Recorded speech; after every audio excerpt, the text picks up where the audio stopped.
लड़का या लड़की की शादी करते हो तो ये 12 बातें जान लो, वरना जीवन भर भुगताना पड़ेगा। हिंदू धर्म में विवाह का विशेष महत्व है।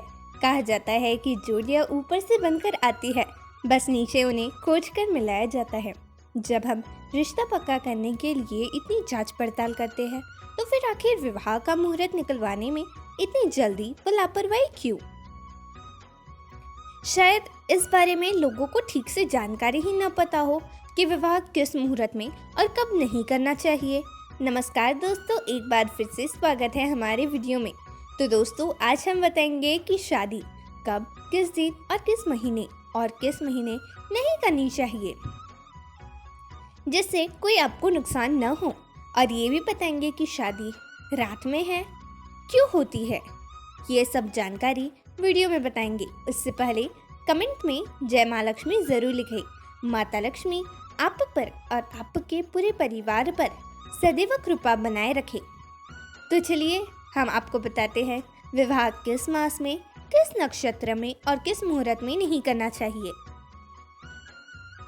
तो चलिए शुरू करते हैं। पहला, 27 नक्षत्रों में 10 ऐसे नक्षत्र होते हैं जो विवाह के लिए वर्जित है, जैसे आद्रा, पुनर्वसु, पुष्य, अक्षलेशा, मघा, पूर्वन फाल्गु, उत्तरा फाल्गुनी, हस्त, चित्रा, स्वाति आदि।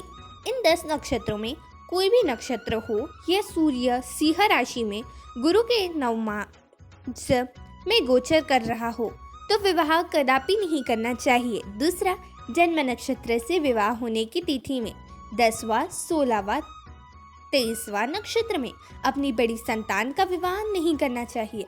तीसरा, विवाह का मुख्य कारक शुक्र होता है, इसलिए जब शुक्र बाल्यावस्था में हो या कमजोर हो तब विवाह करना सुख कारक नहीं होता है। शुक्र पूर्व दिशा में उदित होने के 3 दिन तक बाल्यावस्था में रहता है और जब वह पश्चिम दिशा में होता है तो 10 दिन तक बाल्यावस्था में होता है।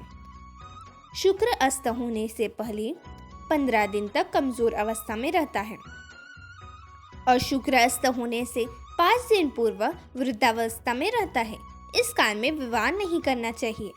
चौथा, गुरु भी विवाह में अहम भूमिका निभाता है, इसलिए गुरु का बलवान होना भी जरूरी होता है।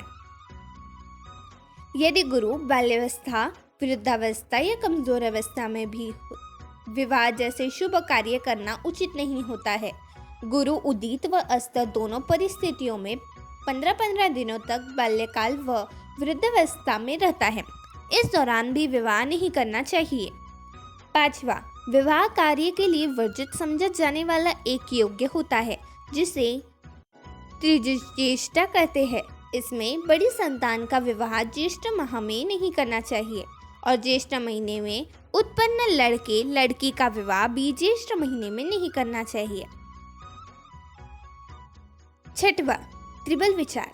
इसमें गुरु ग्रह कन्या की जन्म राशि से प्रथम 8वें व 12वें भाव में गोचर कर रहा हो तो विवाह करना शुभ नहीं होता है। बृहस्पति ग्रह कन्या की जन्म राशि से मिथुन, कर्क, कन्या व मकर राशि में गोचर कर रहा हो तो यह विवाह कन्या के लिए हितकर नहीं होता है।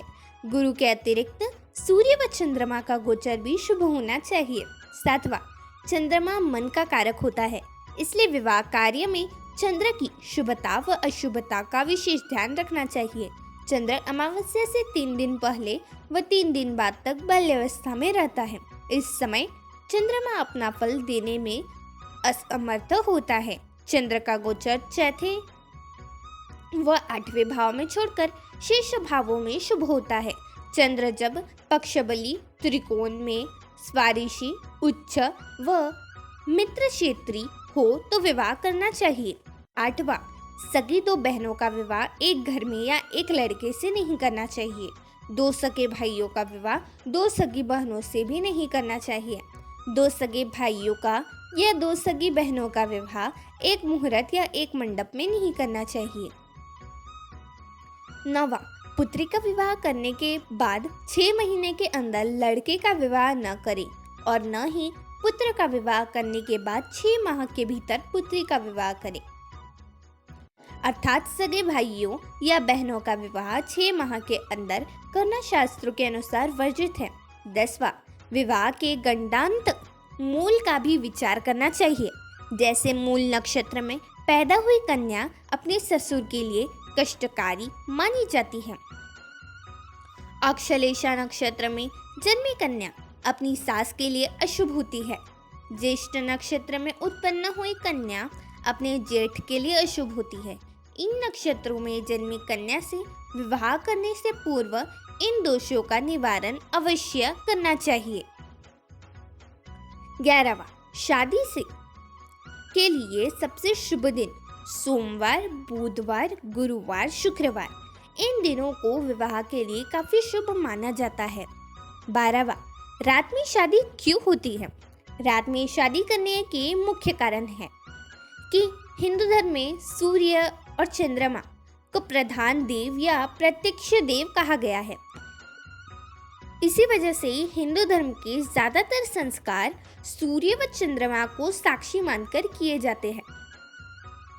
सूर्य को शक्ति यानी अग्नि का परिचायक माना जाता है, वहीं चंद्रमा को शीतलता और शांति का परिचायक माना जाता है। चंद्रमा को मन का कारक भी माना जाता है, अतः वेद भगवान कहते हैं चंद्रमा मनसो जात। इसी वजह से युगल के बीच शांत आत्मीय व मन से संबंध के लिए विवाह संस्कार रात्रि के दौरान किए जाते हैं। इसके अतिरिक्त ध्रुव तारा, जिसे शुक्र का तारा भी कहा जाता है, और शुक्र पति पत्नी के बीच के मधुर संबंधों, सुखी दाम्पत्य जीवन के उपाय का परिचायक रात में शादी इसकी भी साक्षी बनती है। और फेरों के बाद जब दूल्हे और दुल्हन ध्रुव तारे दर्शन करते हैं तथा उसी तरह से अक्षय और ध्रुव संबंधों का अक्षित मांगते हैं। वही रात में अग्नि, जो कि सूर्य का साक्षी स्वरूप है, उसके चारों ओर फेरे लिए जाते हैं और चंद्रमा, शुक्र प्रत्यक्ष रूप से इसके साक्षी स्वरूप होते हैं। इन्हें ज्योतिष कारणों से हिंदू विवाह रात्रि के समय संपन्न किए जाते हैं। यह तमाम जानकारी जनरुचि को ध्यान में रखकर दी जा रही है। ज्योतिष और धर्म के उपाय और सलाहों का अपनी आस्था और विश्वास पर आजमाएं। वीडियो का उद्देश्य मात्र आपको बेहतर सलाह देना है।